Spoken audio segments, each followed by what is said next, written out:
Welcome back to my channel only targeted. आज हम लोग देखेंगे कि लोकायुक्त। जैसा कि आपने पिछले वीडियो में क्या देखा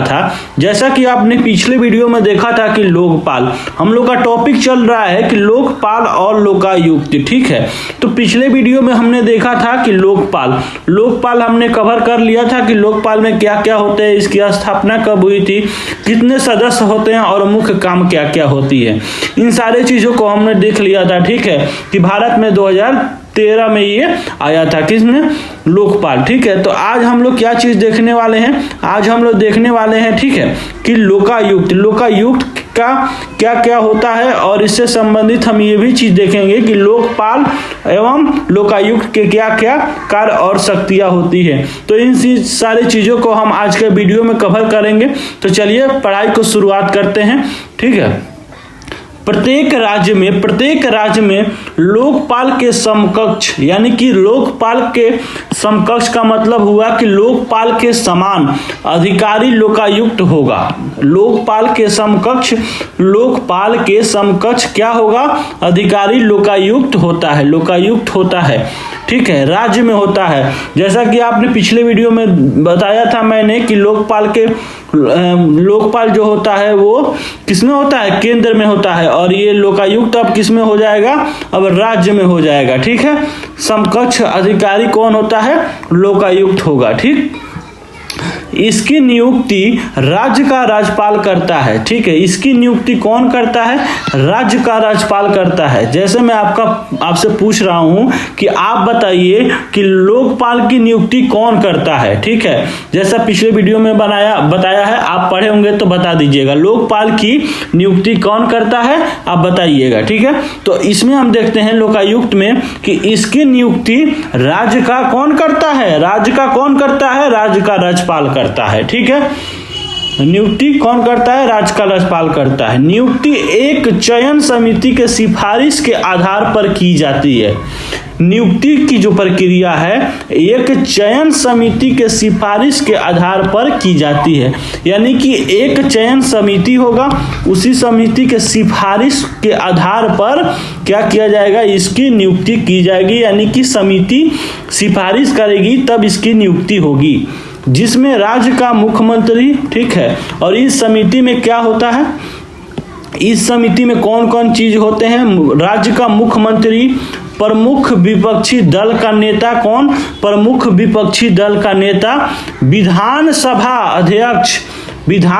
अध्यक्ष, राज्य के उच्च न्यायालय का प्रधान न्यायाधीश, राज्य के उच्च न्यायालय का कौन, प्रधान न्यायाधीश, या उसके द्वारा नामित, यानी उसके द्वारा नामित कोई न्यायाधीश, ठीक है। और एक प्रख्यात न्याय विद्वान, यानी कि जिसे न्याय की संपूर्ण जानकारी हो, ठीक है, उसको प्रख्यात कहते हैं, न्याय विद्वान कहते हैं, ठीक है।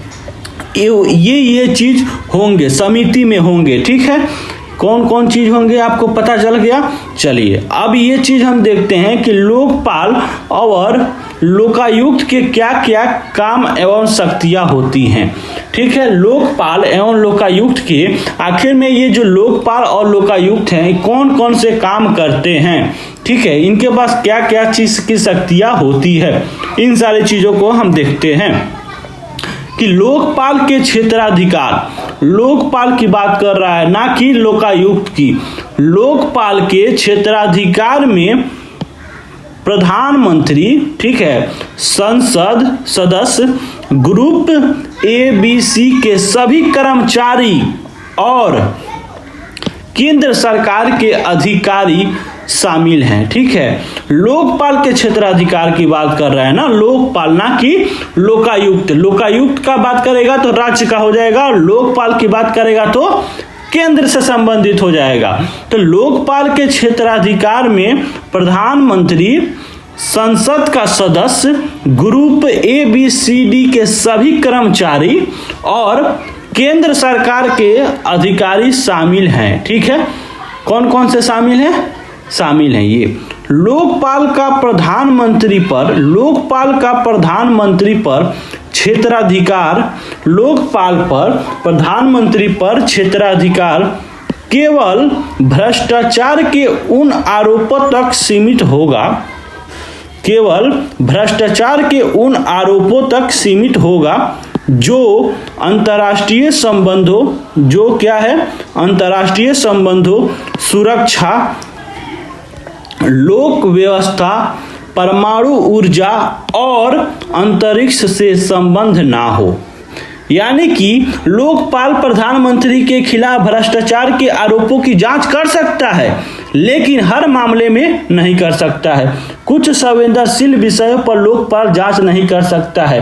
कौन कौन से विषय हैं? अंतर्राष्ट्रीय विषय, अंतर्राष्ट्रीय विषय संबंध, देश की सुरक्षा की बात आएगी, लोक व्यवस्था की बात आएगी और परमाणु ऊर्जा की बात आएगी, ठीक है, और अंतरिक्ष की जब बात आएगी, ठीक है। तो इन सारे विषयों पर अगर प्रधानमंत्री पर भ्रष्टाचार का आरोप संवेदनशील क्षेत्रों से जुड़ा हुआ हो तो लोकपाल क्या करता है, उन मामलों की जांच नहीं कर सकता है। लेकिन अगर आरोप इन क्षेत्रों से अलग है तो लोकपाल जांच कर सकता है। अगर इन क्षेत्रों से अलग है आरोप तो प्रधानमंत्री जांच कर सकता है, प्रधानमंत्री पर आरोप लगा सकता है। लेकिन इन सब संबंधी विषयों पर हो तो लोकपाल प्रधानमंत्री पर आरोप नहीं लगा सकता है, यानी कि जांच नहीं कर सकता है, ठीक है। यानी कि प्रधानमंत्री भी लोकपाल के दायरे में हैं, पर राष्ट्रीय सुरक्षा जैसे खास मामलों में उसको छूट है। कौन कौन मामलों में?